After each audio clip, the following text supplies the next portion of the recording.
So I remember when Putin opened the book and revealed that the images that they were in the book was of Black Jesus and all his disciples. But I want you to know that these images, this is Christendom. This is when the Moors were over everything. The kingdom of the Moors, because the Tsars of Russia were black. So what you're looking at are those images of Christendom, a sun worship. That's why all the images have a sundial behind them for sun worship, because the Moors are behind the Abrahamic religions. They created Islam, Christianity, and Judaism, yes, because the Jews were originally black. So the Tsars of Russia were originally black before the Russians, the people from the Caucasus Mountain, the wild man, the Neanderthals, fought them and took down the kingdom of the Moors and took over. So the images went from black to white. It is still Christendom. It is not of Abba. And also the Ethiopian Bible, because the images are very similar. Again, the sundial behind them. This is Christendom, and so is the cross, because the cross is not of Abba.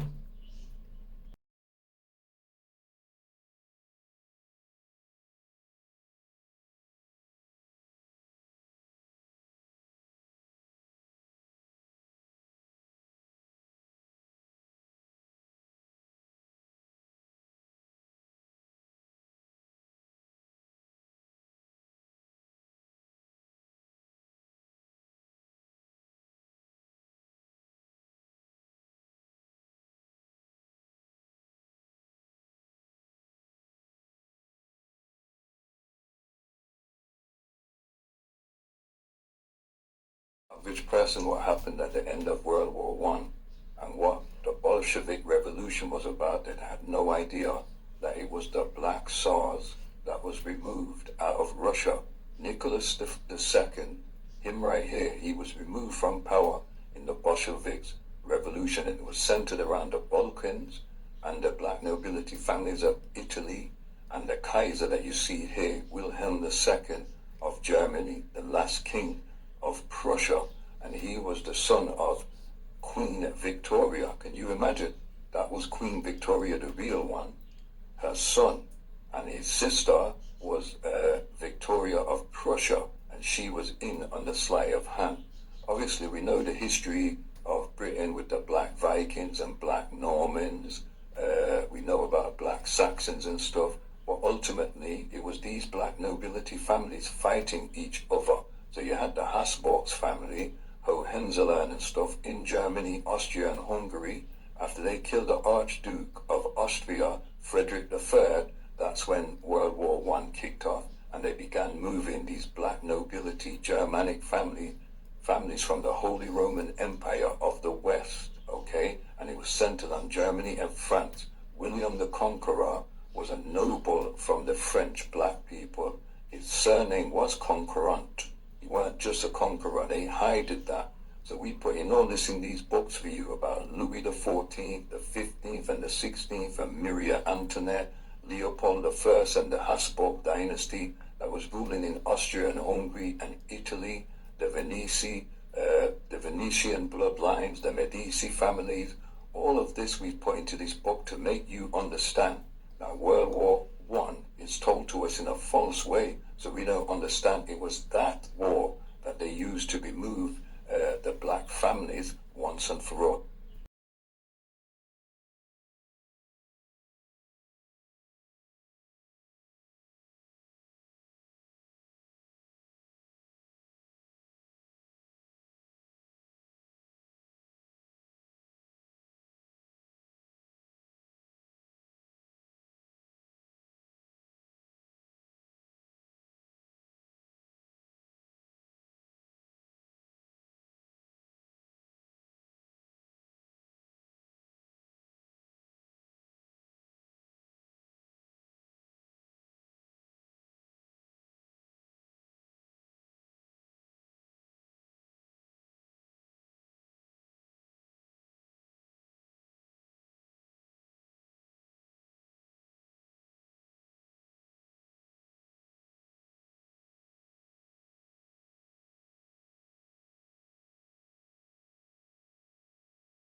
And by the way, both empires are rising. the Moorish Empire and Russia and China, who they're here already. And I want to show you a video of the skulls that they found in the Caucasus Mountains, because these Neanderthals, they made them from apes and the fallen angels. That was the race that they created, the Neanderthal race, the cave people. The way the white Jesus is referring to is still Christendom. Were found by archaeologists in the Caucasus. They were found in a chest on which there was the emblem of a German occult organization known as Anna Nerva. The organization existed in the 1940s, and its purpose was the serpents for he found. mystical relics. This Judging explains by the shapes why. of the skulls, the beings to whom these remains belonged were definitely horned and walked on two legs. They also lacked mouths, having instead small holes on the sides of their heads. Who these skulls belong to and exactly what the Anna Nerva were looking for in the Caucasus remains a mystery to scientists.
Today, we stand on the precipice of a monumental revelation, a moment that redefines not only our understanding of history, but also the path forward for our great nation.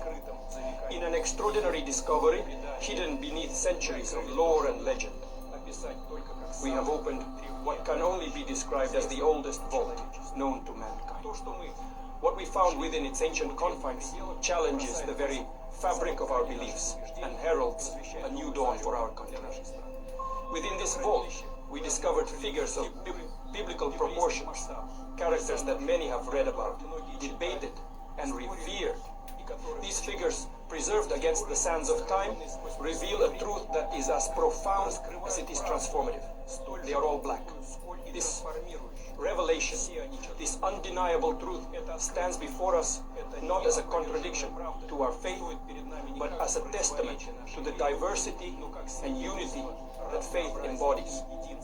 As your president, I see this moment not as a challenge to our beliefs, but as an opportunity to embrace a wider, more inclusive understanding of our history and spirituality. Russia, in its rich tapestry of cultures, traditions, and people, is uniquely positioned to lead the world into this new era of understanding and acceptance. From this day forward, let us proclaim our nation under the guidance of Black Jesus, a figure who represents not just the cornerstone of Christian faith, but also a symbol of the universal values of love, compassion, and brotherhood. This Black Jesus, whose likeness and history have been unveiled from the oldest vault, is a message to us all that divinity knows no color, that spiritual truth transcends race, and that our common humanity binds us more tightly than our differences divide us. Let this discovery remind us that history is not just the story of those who wield power, but also of those whose contributions have been overlooked or forgotten. It challenges us to re-examine what we know, to question our assumptions, and to open our hearts to the broader possibilities of understanding and faith. As we embark on this journey of discovery and understanding, let us do so with open minds and compassionate hearts. Let us build a nation that truly reflects the teachings of Black Jesus, a nation that stands for justice, equality, and love for all, regardless of race or creed. Let me start off by saying that the Gentile nations are grafted into the tree of life. Okay, so I just want to tell you that. I just want to remind you guys that. But these two nations, Japhet, the white nations, and Hamites, the dark races, the Moors, always work together. You ever notice how many power couples, their entertainment and politics, they're black and white?